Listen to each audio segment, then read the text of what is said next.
ఈరోజు మన గోదావరిఖని ప్రెస్ క్లబ్లో సింగరేణి కార్మికుని బిడ్డ కూచిపూడిలో మాస్టర్ ఆఫ్ డిగ్రీకి సంబంధించి గోల్డ్ మెడలిస్ట్ గుమ్మడి ఉజ్వల గారు తన కళా నైపుణ్యంతో అనేక మందికి తను నేర్చుకున్నటువంటి కళా విద్యను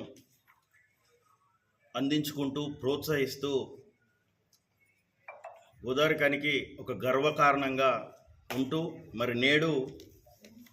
కళా ఉజ్వల పేరుతో ఆర్ట్ ఎడ్యుకేషన్ అవేర్నెస్ కార్యక్రమంతో తెలంగాణ వ్యాప్తంగా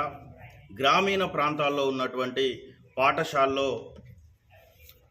బృందా నాట్యం అనే పేరుతో విద్యార్థులను నిరుపేదలను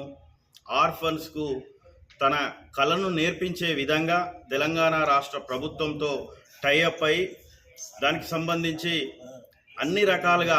విద్యార్థులను ప్రోత్సహించే విధంగా క్లాసికల్ డ్యాన్స్ రూపకంగా ప్రోత్సహించే విధంగా ఈ కార్యక్రమానికి శ్రీకారం చుట్టడం నిజంగా ఉజ్వల మేడం గారిని